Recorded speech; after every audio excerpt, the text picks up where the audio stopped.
Now, I am honored to introduce to you a man,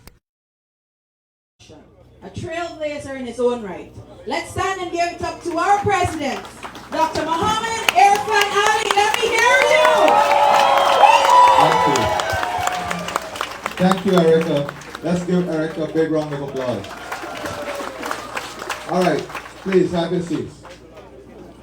My respected elders, community leaders, brothers and sisters, young people, children.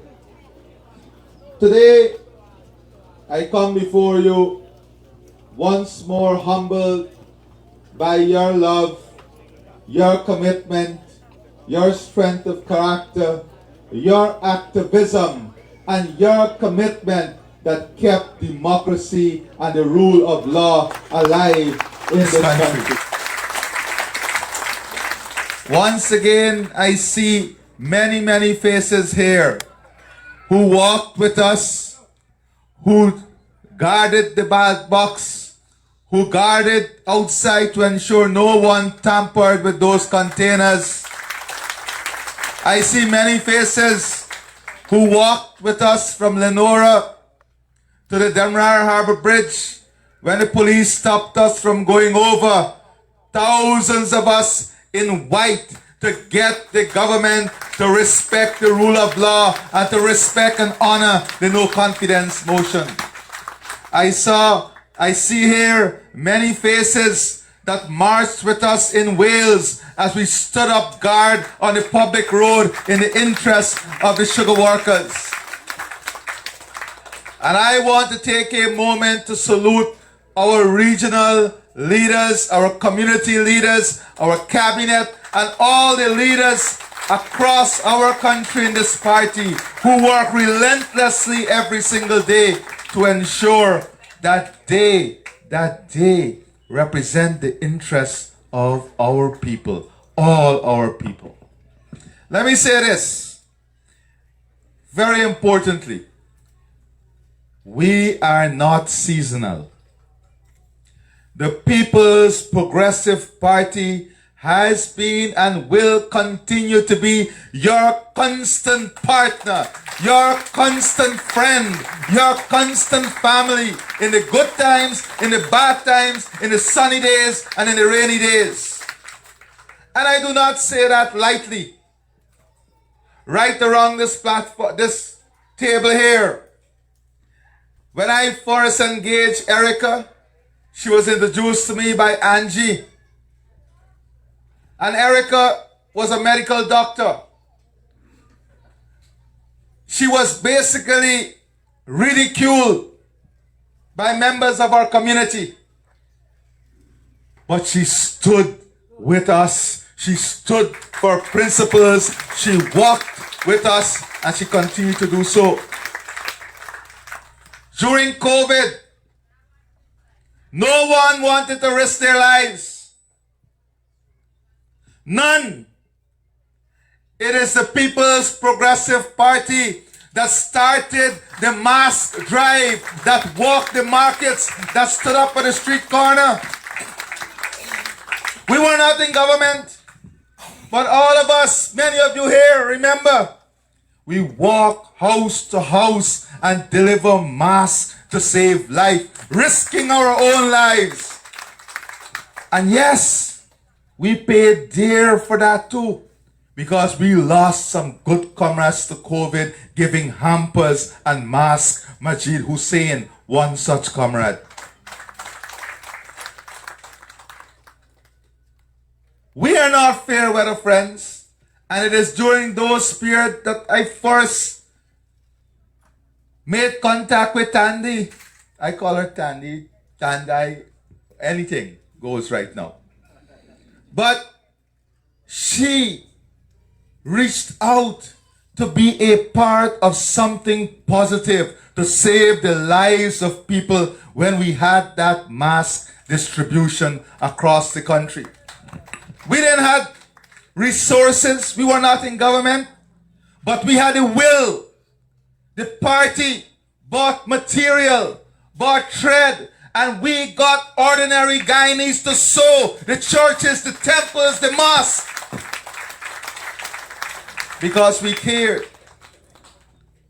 In 1 week, we produced more than 450,000 cloth masks across this country.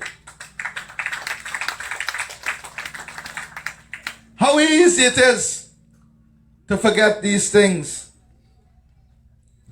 My friends, during opposition, Priyamanichan is a lawyer.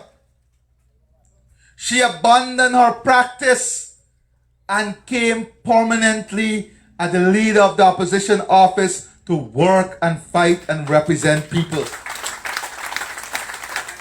It was in opposition that Indar left his job as a chief financial officer in the private sector to join the struggle for freedom and democracy.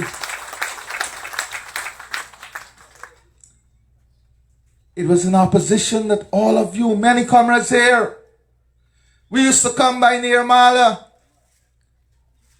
and walk the communities.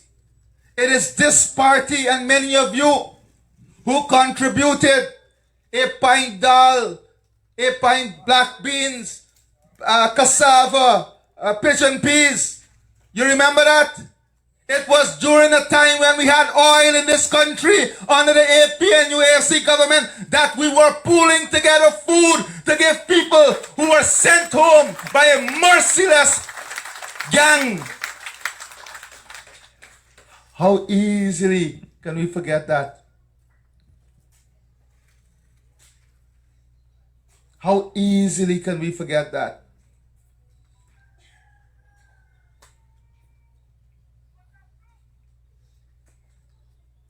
We must be conscious. If we lose consciousness in our society, we will lose every single thing that we stand for. You know, as I arrived in the country last night and this morning, a few media houses called me. And they asked me a question about the rule of law in relation to GRA and one Azruddin Mohammed. I'll just give you an example. When we came in government for the first year and a half, the very people who are now saying they're standing up with him, they accuse me as president of being too close to the Mohammeds. You remember that? They spread lies and they tell tales on the very social media. You remember that? But that is the thing with the rule of law. The GRA made it very clear that there is something called post-audit. And they made it clear that our international partners, International Tax Agency, were working with them. And they have a duty and responsibility when information comes before them to act in the interest of the rule of law, to act in the interest of the country. We don't deny anyone their rights. You can go to court and challenge it. How that is victimization by the government. But it suits a particular narrative. It suits a narrative. You know, everybody can say what they want to say about the PPP and how they want to say it. But from the time the PPP defends itself, when the General Secretary goes out there on Thursday and defends our record, they have a problem with it. But the time has come when we will not sit by and allow our record to be tarnished, allow our record to be undefended. because it is our record. It is our work. It is our hard work in the PPP and those forces that support the rule of law that kept democracy alive in this country, that kept the rule of law alive, that kept sugar alive, that kept rice alive, that kept our farmers alive. Make no mistake, it is the People's Progressive Party civic legacy. And you want to talk about national unity? Let me be very clear. We are 1,000,000% committed to national unity. There is no way we're going to allow the future of this country to be divided, segmented, or taken apart by any individual or group. United and strong, we are going to deliver the most prosperous Guyana to every single person. Not united by ignorance, not united by opportunism, not united by false promises, united by a clear vision and strategy that look towards the development of all of Guyana. That is what is important. My friends, how easy it is to forget that not so long ago, this government removed more than 250 taxes and license fees that was applied on you by the last government when they had oil. It was the last government when they had oil that had less than 30% medical supplies and medicine availability in the West Dam Hospital and all other hospital and health centers across this region. Less than 30% of the medical supplies was available. Whilst we still have challenges, today we have what? Over 90% availability in the clinics in the West Dam Hospital. Don't ever take that for granted. We are building the new hospital. When I said we will build the bridge, they said we are fools. It will never happen. When we said that we will deliver 50,000 jobs, the headline was madness. Today we are begging people to take some of the jobs. When we said 50,000 house lots, they said we are crazy people. Today we are delivering beyond 50,000 house lots. When they put taxes on water and electricity, we removed it. When they took away the subsidy for pensioners, we gave it back.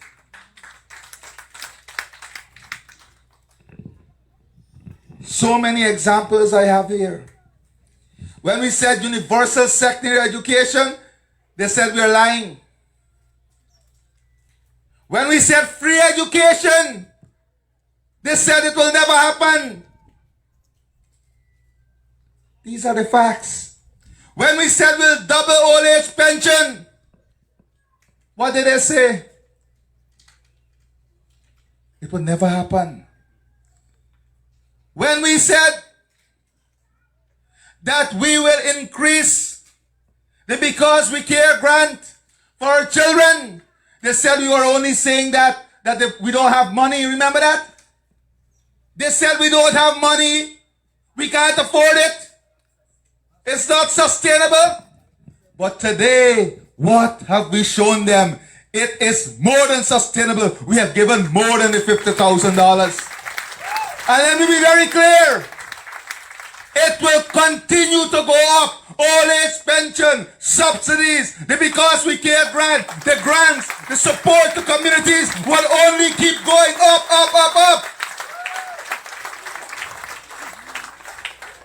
Imagine when we give out, what was the last grant we gave out? The newborn grant. One of them, the MPs on the opposite side, Ask where is the socioeconomic analysis to justify giving them the grant? They don't need a socioeconomic study to send home directly tens of thousands of workers and indirectly hamper the earning of more than 30,000 families, but they need a socioeconomic study to give mothers and newborn children $100,000. What that tells you, don't take that lightly. That tells you about a philosophy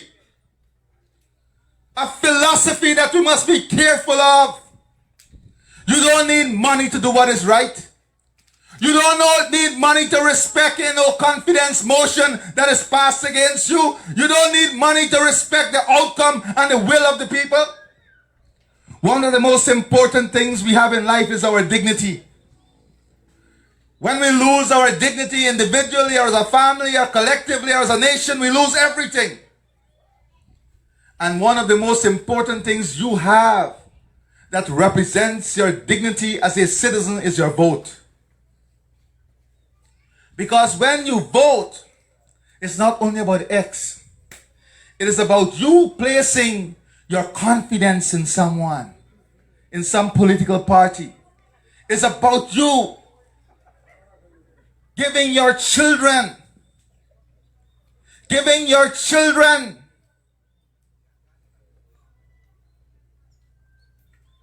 your children's future in the hands of that political party, that vision, that president. Is about you trusting them. It is about your dignity. And in 2020, they were willing to take away the dignity of every single Guyanese. These are not things we must take lightly. And we went beyond the manifesto. From August 1st, you will cross the Demerara Bridge free of cost.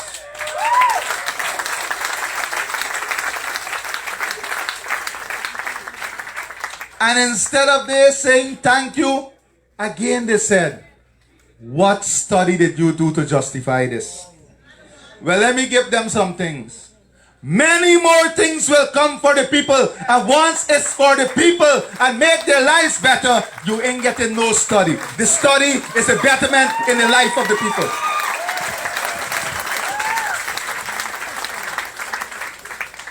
The only study we can study is studying how to improve your life, how to make your life better, how to make your children's life better.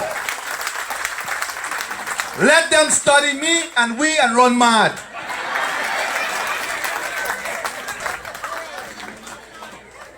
But we can concentrate on studying for your future. You know, I just came back from Silicon Valley.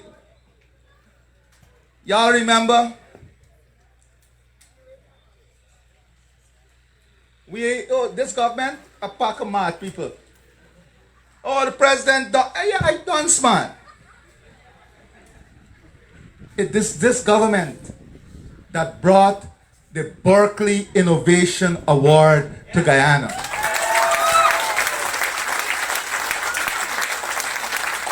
And look at those who got it before. But guess what? We didn't get it by guesswork. We get it because of the vision we are articulating on the international community. Rain don't bother us. Rain keep us going.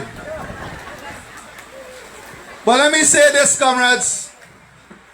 My friends, when we outline the vision of Guyana to some of the most important CEOs, let me give you all some time. Come under the tent. We are one big family. Come close. Let the warmth of the love of the People's Progressive Party keep us going beyond the storm.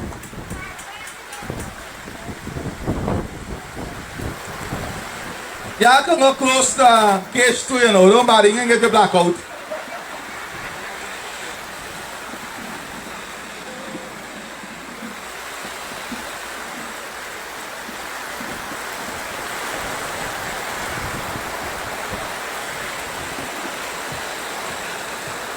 So my friends, as I'm on cash, let me give you another example. When they were in government, the cost of fuel came down at the lowest. They had savings in GPL, tens of billions of dollars in savings because of the cost of fuel that came down. They did not reduce their electricity costs with that saving. They did not even spend any on the improvement of the transmission line. Nothing on maintenance. It is this government that I had to come back to spend and ensure that we keep the power on, because they left us a mess that we had to come back and fix. These things are not about money. These things are about a philosophy. These things are about a vision. These things must not be taken for granted. And let me give you some other examples.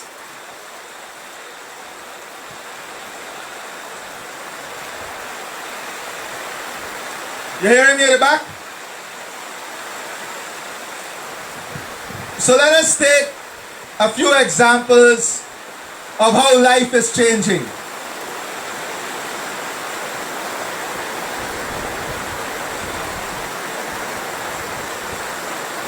Let us wait 5 minutes.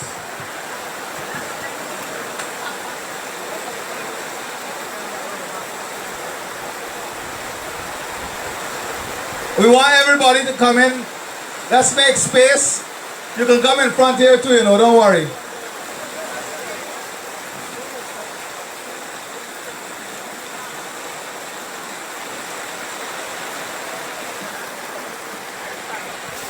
This is who we are, resilience. We must weather any storm.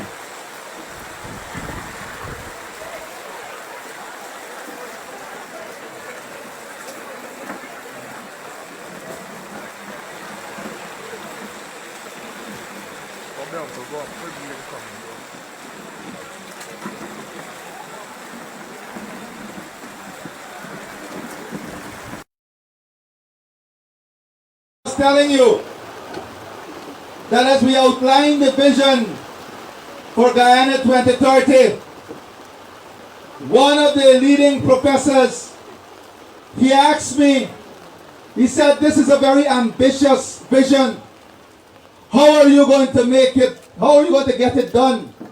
When you look at Silica City and so on, how are you going to get it done in 5 years?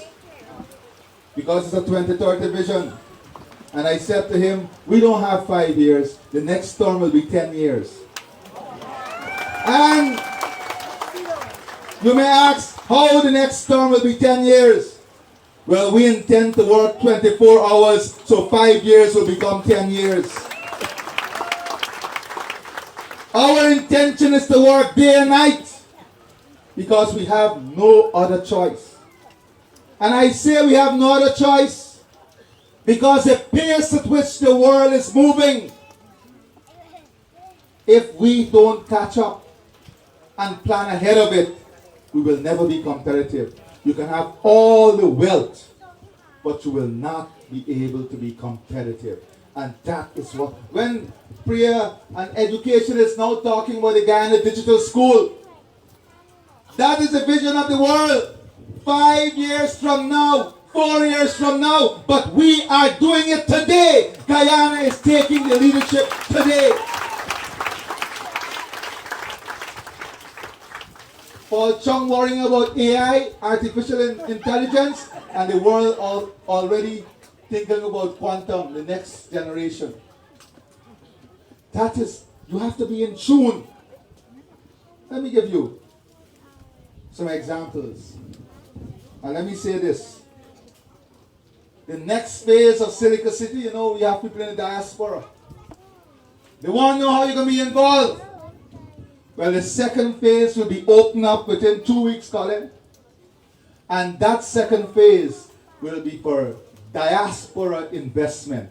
You can come there, build your mall, build your apartment complex, and you will have the opportunity to own your own homes in the next phase of Silica City.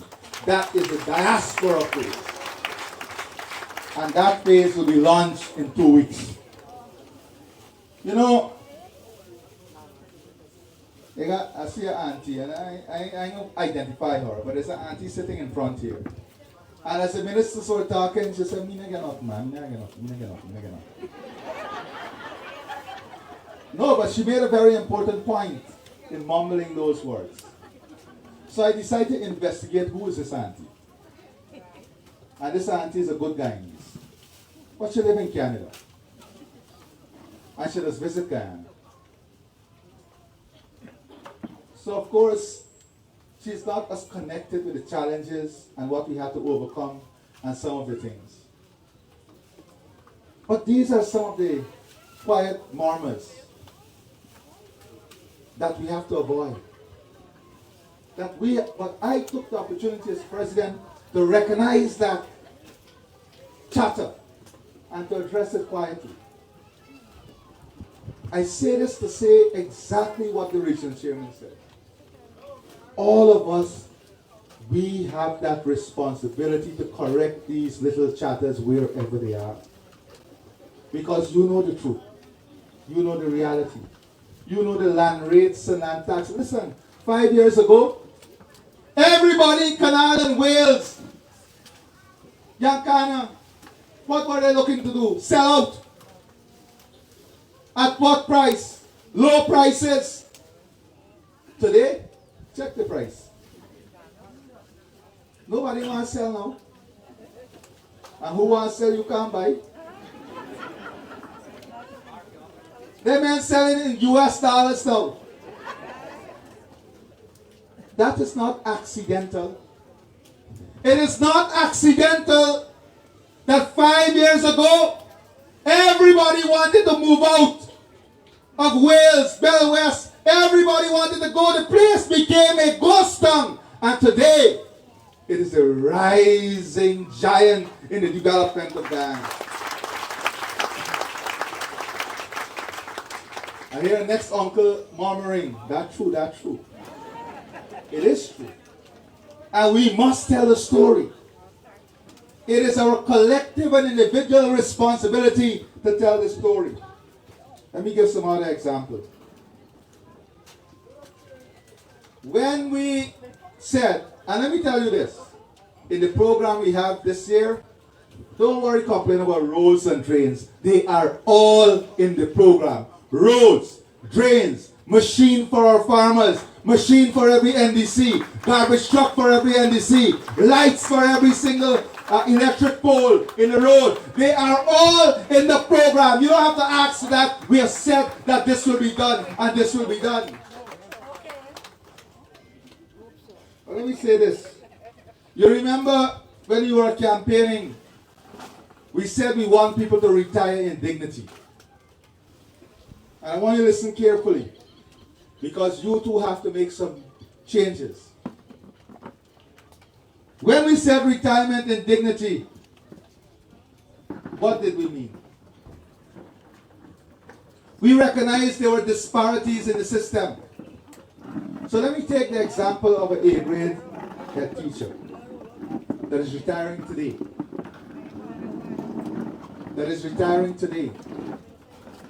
That teacher will retire today with a pension of over $200,000 at 55 years. At 60 years, they will get the highest NIS pension.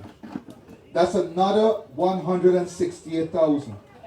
That takes it to about $382,000 at 60.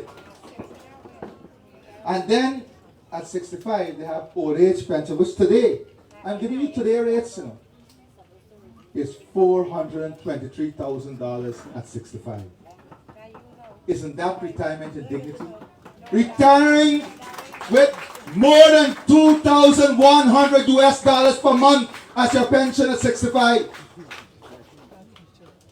That is why people are going to come back. That is why people are going to understand the vision. those teachers who left here, many of them, I went to teach in Botswana and some other places, Qatar or wherever. They would not get a pension. Bahamas, they will not get a pension. This is what we meant when we said retirement in dignity. And this is at today's rate. I ain't putting the 8% for this year yet. Recently,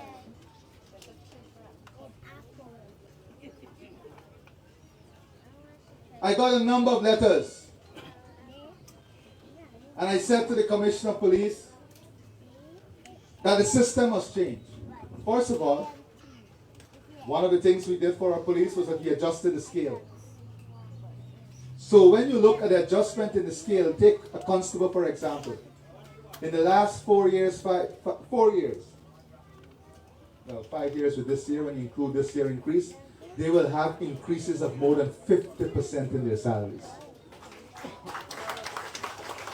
With adjustment, because I said publicly that no constable must be paid less than $133,000 per month. That was it, right? $133,000, Commander? So, what does that mean for the constable? We didn't stop there. We have constables who will work for 30 years and remain a constable. Who work for 25 years and remain a constable. So their pension was calculated at the salary of the constable. And I found this to be wrong. And I said to the commissioner to work on a plan that any police with a clean record, with more than 10 years service, who is still a constable, must move to a corporal. And every police with more than 15 years unblemished service as a corporal must move to sergeant. And most people retire sergeant, right? Officers. More than 50. We're incentivizing service. This is what leads to dignity in retirement. And I said any police with more than 22 years service unblemished record must be at the level of an inspector. So in the future, given this direction, no police working with an unblemished record for more than 22 years will retire as less with their pension calculated at less than that of an inspector's salary. That is retirement in dignity. And the same thing we're taking across the board. So let us take today a new constable. And I'm not even going to teachers, because outside of the salary increase, let me tell you, the debunching issues and the allowance when we came into office that we had to fix. People take these things for granted. I hope our teachers remember. So constable, a new constable today, now joining the work, will start with the increase this year of a salary close to $150,000. Can you imagine that? 5 years ago, even our assistant, maybe, what was it rank after the inspector? The chief inspector that used to work there. Just 4 years ago, that was not even the salary of the chief inspector. Today the constable is starting at that.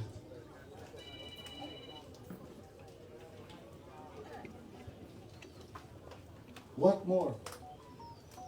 Those are just 2 examples.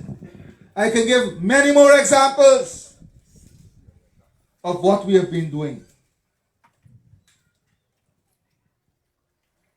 We walked with you in floods. Let me remind you that in the last 4 years, this government has achieved all that we've achieved with 2 years of COVID. 4 major floods, 1 major drought, and many disturbances by the opposition. Remember what they tried to do in Region 5? With the threat from Venezuela on our backs. With the worst food crisis in the world. With a global financial collapse. With some of the highest oil prices that we have to import. We kept the taxes at zero, and whilst oil prices at the pump is going up, it is coming down here in Guyana. That is because of a caring government. We did all that we had to do under these circumstances, and were successful under these circumstances. Now I said something. So the pension today, at the highest rate for somebody who contributed to NIS and got the highest contribution, is $168,000. But we recognize that many farmers, bus drivers, conductors, casual workers, and seasonal workers are not registering on the NIS program. So they are not allowing themselves to benefit from this pension. So in the next 5 years, we are going to come up with a plan to incentivize, to help these categories of workers to go on the system and get registered so they will qualify, and when they get to 60, they will benefit from this pension. We are going to find an avenue to help you to get on the system. That is what we are about. So that all our farmers,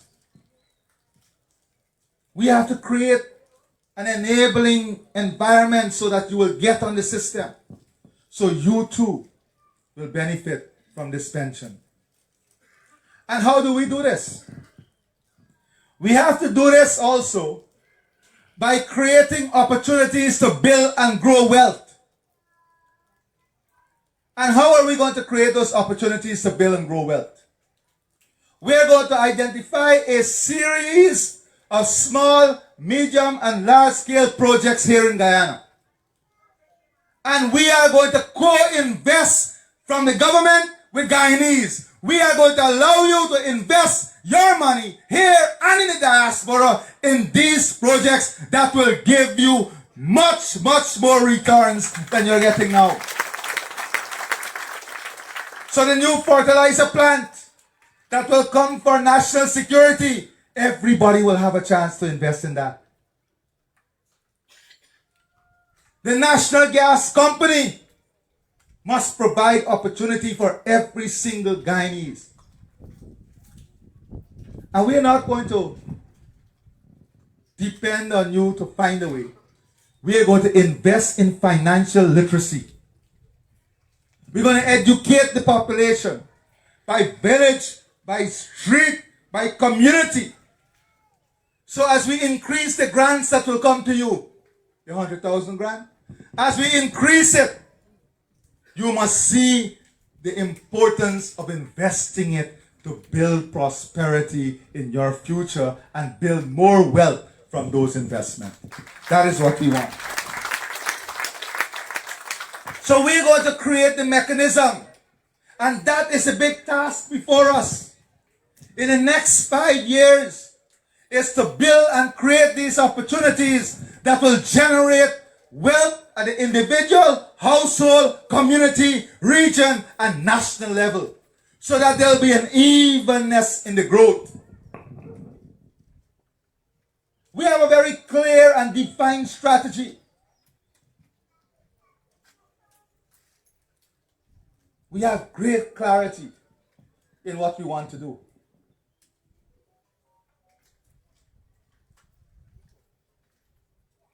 Some of this, look at Canal for example. For us to be successful, we have to help the farmers. Over the last 4 or 5 years, we've been helping with DNI. But DNI is still the basic level of support. For us to be resilient and sustainable in agriculture here, we have to invest in the polders, in storage facility, cold storage facility, packing facility, processing facility and give you high-tech agriculture solutions that would mitigate against climate challenges like flooding, excessive drought season, all of these things. So already we are developing a plan that would support the modernization and technological transformation of food production here in the polders. We must not depend on a private company who we are buying juice from or anything to buy your fruits anymore. With the cost of electricity coming down, we must take the excess fruit, establishing a fair market price, pulp those fruit, that fruit right here, make it into concentrate, add vitamin fortification, store, and use it back in our system and the rest of the Caribbean. That is what is going to take us to the next level. Adding value, creating value. Look at what is happening with eggs around the world. Developed countries rationing it. What is our plan? Our plan is to create a regional hatching infrastructure. So all our hatching eggs that we import now, more than 60 million eggs annually, hatching eggs. We'll get it right here and then expand into the regional market.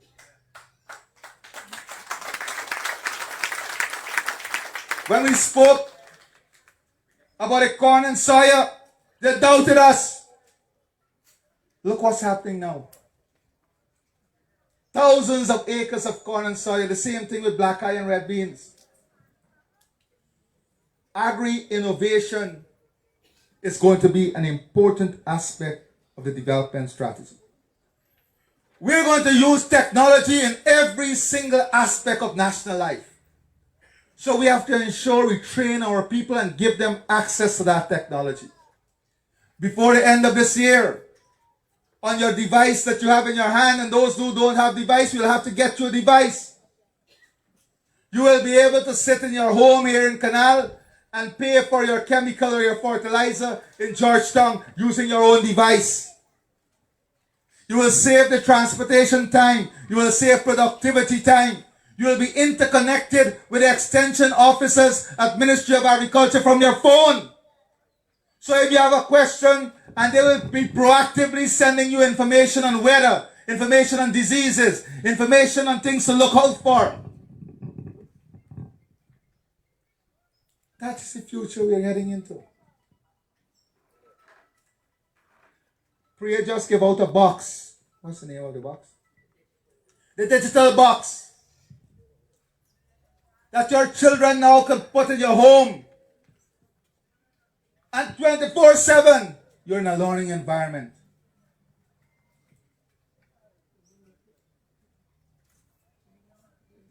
We are looking at a hologram technology to deliver mathematics, so that your children can walk up the screen and ask an AI robot how to solve this equation. And without any attitude, it will teach the child how to solve the equation. Because attitude is important, right? You ain't gotta worry with who wake up in what mood. That is where the world is going, and we are going ahead. We are not here to have a pool party.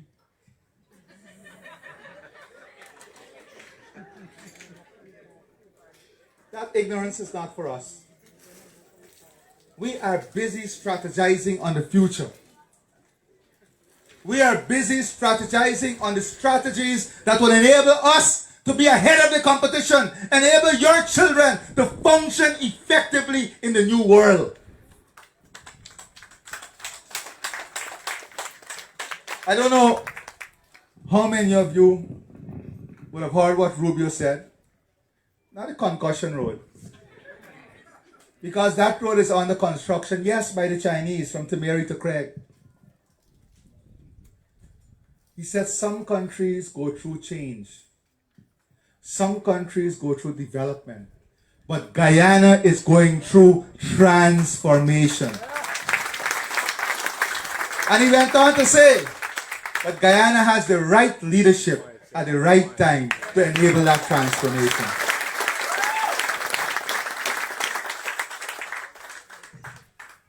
We are working with our international partners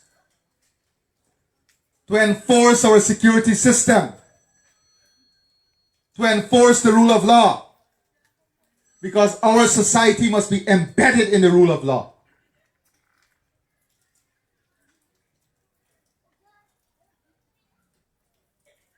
Next 5 years, we'll see transformation in every single education.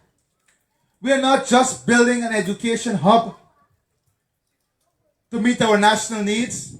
We want children from the Caribbean and around the world to come to Guyana as an education destination, making it part of the economic expansion of the country.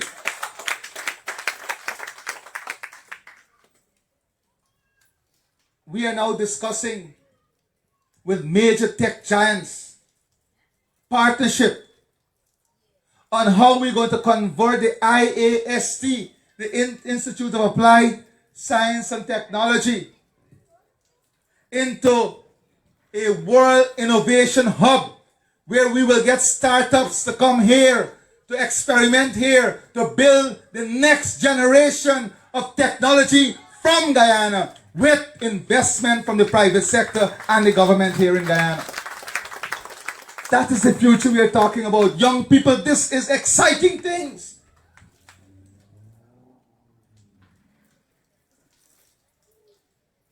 This is a wave of excitement.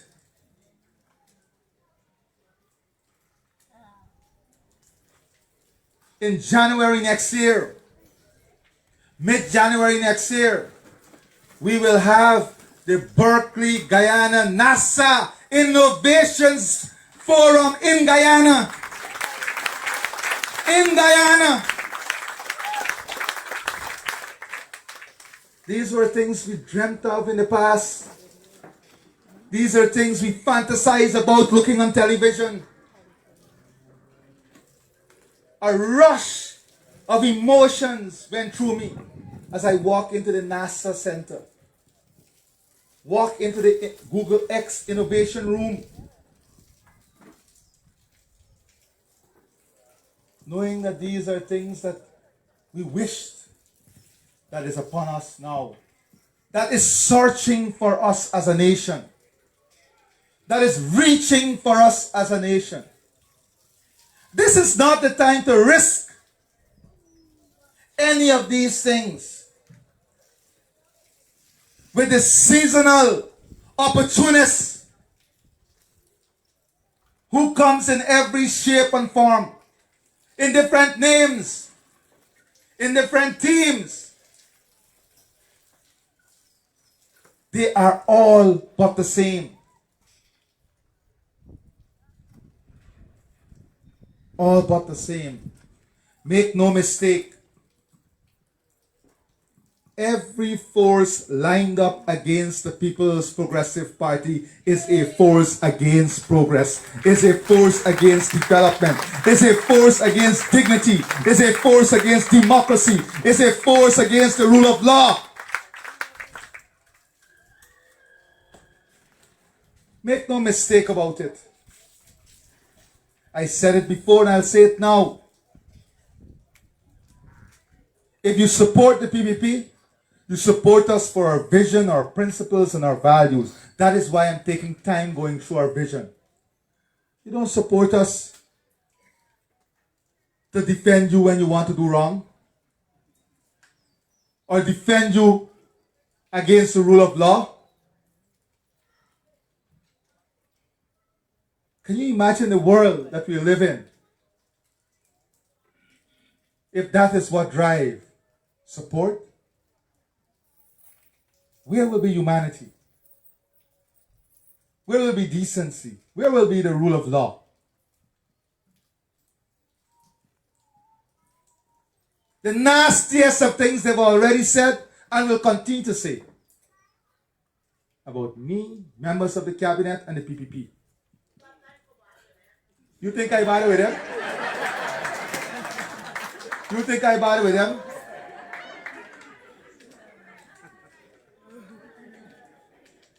What is the hate crime against the General Secretary of the PPP by these people? You know what's his crime? His strong and relentless defense of the PPP. Don't bother with all the nonsense. His only crime is his relentless defense of the record of the People's Progressive Party Civic.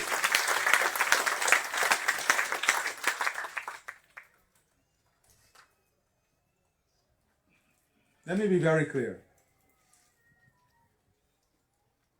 We are building a united Guyana. And we are doing so with a united party.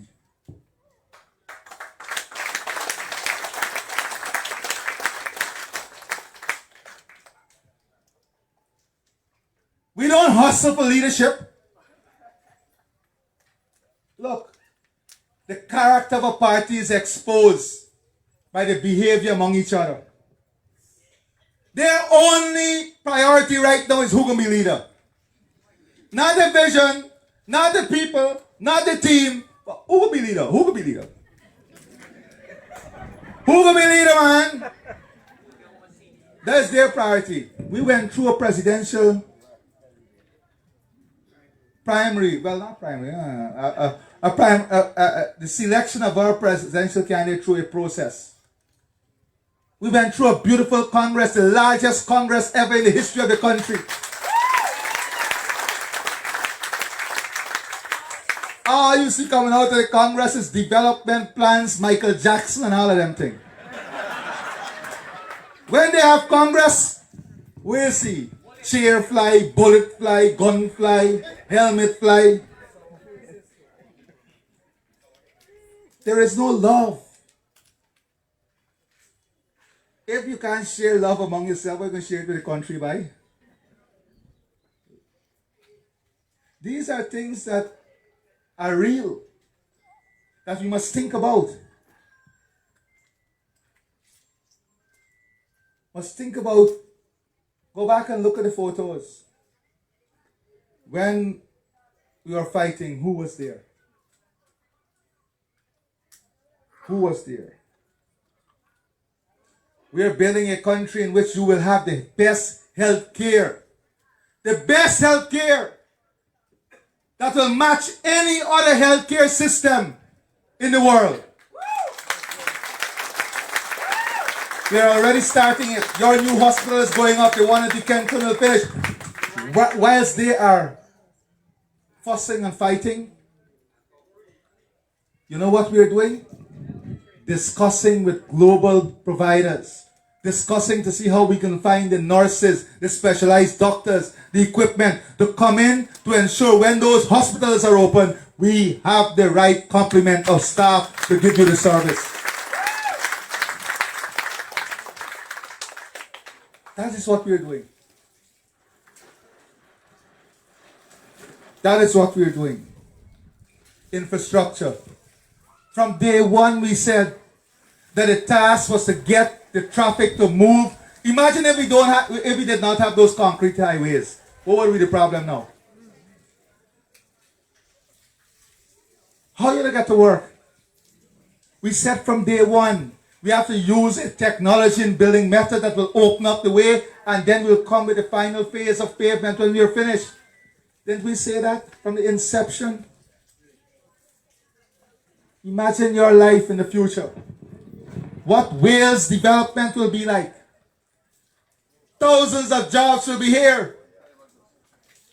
The 4-lane road going to Del Conte, connecting to Bartica, going back on the Sand Hill Road, going to Timeri, coming all the way to Wales. Those are no longer dreams and aspirations. Those are active plans under implementation. Thomas got to train hundreds of pilots and captains and persons to work in the marine sector. Tandai now on the International Council for the Maritime Industry. Those are not things that happen by accident. Those are the investments you don't see. In a couple months from now, when you can walk out to the region and renew your driver's license as if you're got the ATM machine, that is what we're doing.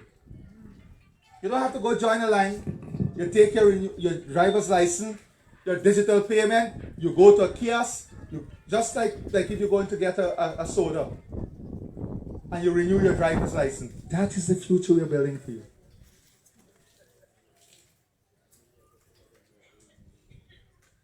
We tired hearing about people complaining about traffic police. When they stop you, what you want, what they want, who we want. We are now investing in the electronic system.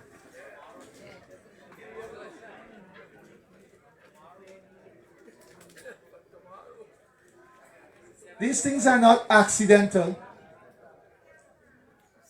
When one ferry was enough for Essequibo, how much trip you got per day now? You have 3 trips per boat now, and we have 2 boats, and we're looking for the 3rd boat for Essequibo. If Essequibo was not developing, why people go in? It's simple analysis. Until you not see nothing more every day, see people buy car.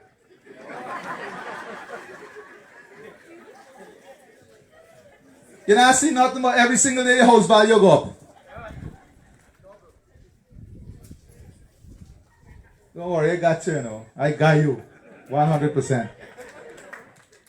So, education, health, infrastructure, technology, food security. And let me say this.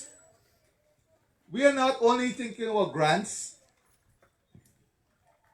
to reduce inequality and create opportunity. There's something called co-investment. The government will be co-investing with you in the creation of opportunities. But first, we have to invest in the technology to build those opportunities. So when we talk about nearshoring, and now we're going to expand it for the public servants, it's how the police officer, when they're off their shift, can be at home and through a nearshoring job earn additional money because of the investment we'll place in them in training.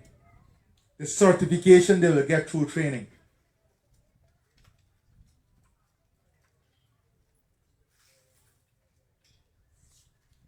This is the future. Not even telling you about tourism expansion, housing expansion, jobs, wealth creation, co-financing, grant for financial literacy,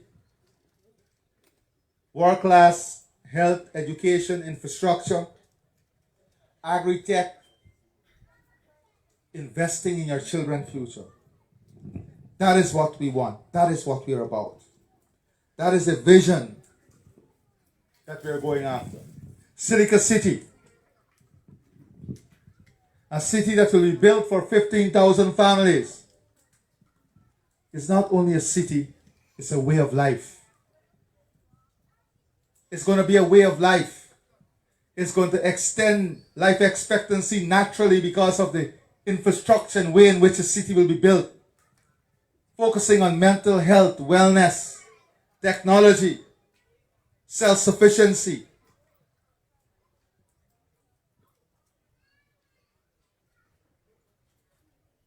This is what we're building. Sometimes it's hard to understand it when you live in it every day. The only way you can appreciate it when you live in it every day is if you have the passion for it. So every single time we go out, I go out, and I see a new road, I fall in love again with the development. But we have some people in the country, when they see a new road, another road. the passion. But when you listen from the persons who are coming from outside and seeing it for the first time and describing Guyana as the largest construction zone in the world, and these are global leaders,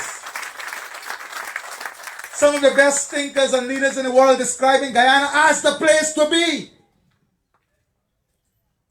you have a better appreciation for your blessing. So, I know we have gone on for a very long time already.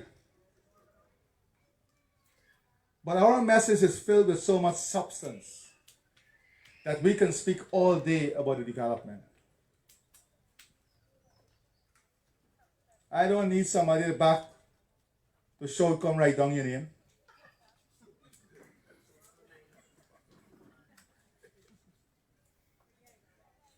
What I need, and what our leaders are doing, is walking every single day with the people, for the people, by the people. Now this might be a very cruel thing to say, but let me tell you. This cabinet were banned from vacation for almost the last 5 years.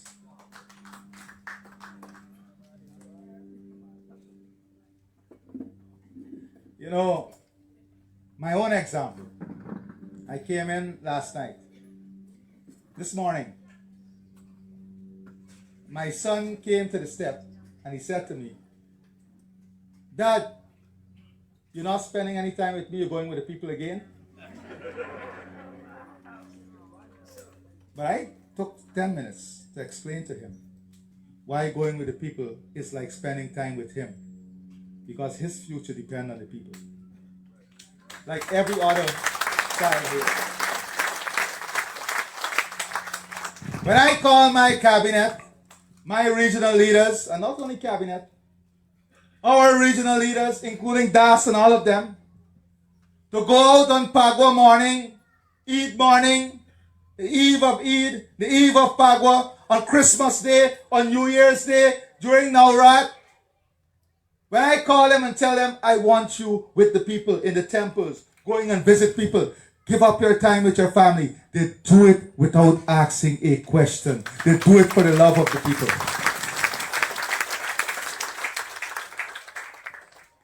Nirmala never come to me one day and say, oh, I'm going and helping with all this grant, give me an additional grant.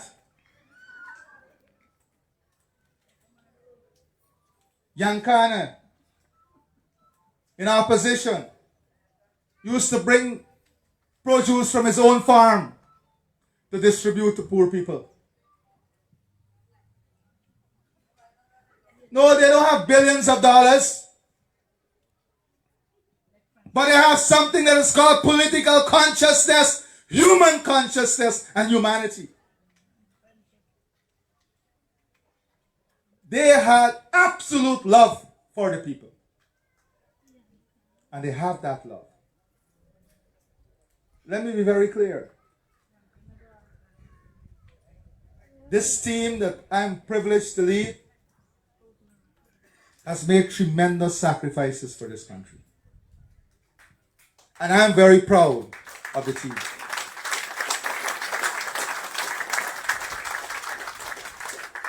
So they can call them what they want to call them. I know the quality we have. God bless you. God bless your families. God bless our department. And before I leave, no, please have a seat. I'm not leaving. Since we came to office, on these community outreaches, from the office of the president alone, I'm not telling what pray them do, they must thousands they also do. We have handled more than 15,000, more than 20,000 personal problems for people across this country. More than how much? Almost 24,000. 24,000 individual files were opened by this team, supported by all the different sectors, to deal with your. That is how we take your life and your development. This is not 25,000 community. These are 25,000 persons that we service directly. Today they're here again. The full team, they will be under this tent. Where? They have D&I, education, health. And look, come. Water. They're not coming at no junior level. This is the head of GPL. On a Sunday. You can keep him if you want to. He come from Canada too. Y'all up and stand by Canada. We can deal with the tariff just now too. Yeah, so let me say this. The team will be there to look at all the personal issues. All the poor auntie, if you're up and stand by, talk to them over there. Right? And let me say this too. Any issue, drainage, personal, I already said to you, we have already committed to doing all the community stuff. So the personal issues go over there, and all the community issues, we want you to come forward, and we will listen to those issues. Before I close, I want to urge the men in our gathering to be responsible men. To work with us, work with your families, your mothers, your sisters, in ending domestic violence. We can't build a future with domestic violence. I want the men in our responsibility to take more leadership in helping our children who are not attending schools. You don't have to be a parent to give parental guidance. Let us once again reach deep in our heart and take community leadership for the growing of our children, for the advancement of our children, and for the development of our children. Every child that excels in our home, our community, our neighborhood is a child that excels for our country. Let us recommit ourselves. I'm speaking particularly to the men today, including myself, to do more, to do better, and to be the positive change that we want in our society. I thank you and God bless you.